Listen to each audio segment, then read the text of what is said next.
আজ জামাই ষষ্ঠী আপামর বাঙালির ঘরে ঘরে বিশেষ মর্যাদার ও নিয়ম নিষ্ঠার সাথে পালিত হয় এই দিনটি। তবে নবদ্বীপে এই বিশেষ দিনটি ব্যতিক্রমীভাবে পালিত হয়ে আসছে আনুমানিক 500 বছর ধরে।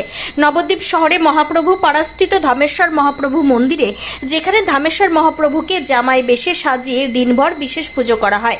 শুধু পুজো নয়, এদিন দিনভর পুজো ও ভোগের ক্ষেত্রেও থাকে ব্যতিক্রমী ও বৈচিত্র্য। আর এই বিশেষ দিনে নিত্যদিনে ধামেশ্বর মহাপ্রভুকে জামাই রূপে পুজো দিতে নবদ্বীপ সহ বিভিন্ন এলাকার ভক্তরা হাজির হয়। জানা যায় এই ধামেশ্বর মহাপ্রভু মন্দিরের বর্তমানে যারা সেবায়েত তারা বিষ্ণুপ্রিয়া দপবীর বংশধর, সুতরাং সেই সূত্র ধরে দীর্ঘ কয়েক শত বছর ধরেই এই বিশেষ দিনে আয়োজন হয়ে আসছে। আজও তার রীতি বজায় রেখেই চলছে বিশেষ পুজো।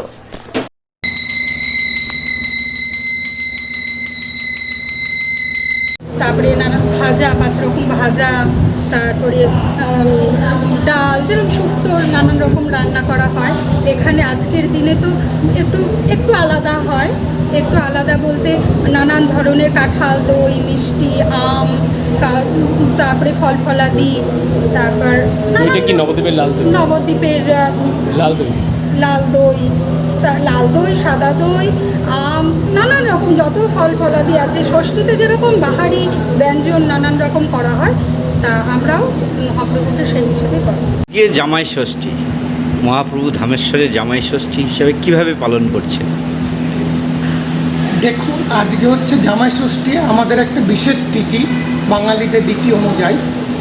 এই রীতি মা বিষ্ণুপ্রিয়া পরিবারেও খুব ভালোভাবে পালিত হয়। তার কারণ শ্রীমন মহাপ্রভু মা বিষ্ণুপ্রিয়া পরিবারের জামাতা, তথা আমাদের নবদ্বীপ সমগ্র নবদ্বীপ নাগরীদের, আমাদের মাতাগণের সবার উনি জামাই ও পুত্র সন্তান। আর যেহেতু আমরা ষষ্ঠীর দিন কি দেখি, আমাদের মাতাগণ আমাদের ষাট দেন, সকাল থেকে তারা গঙ্গা স্নান করেন, ষষ্ঠী পুজো করেন, তারপর ষাট দেন।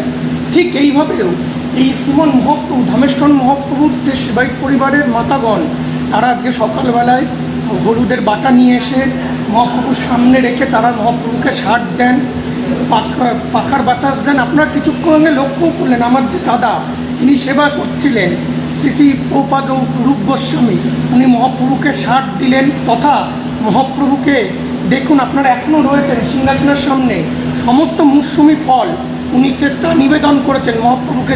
যেমন জামাই আসলে সকালবেলায় তাকে সব কিছু নিবেদন করা হয়, ঠিক সেইভাবেই আমাদের দাদাপ্রভু তা নিবেদন করেছেন মহাপ্রভুকে সুন্দর। আর এখানে মাতা গোস্বামীরা তারা বেদির ওপর সমস্ত কিছু বরণডালা রেখে, আমরা ছোটোবেলার থেকে দেখে আসছি, এখানে তারা ষাট দেন মহাপ্রভুকে। আর যে গোস্বামী প্রভু পালা থাকেন তিনিও ষাট দেন।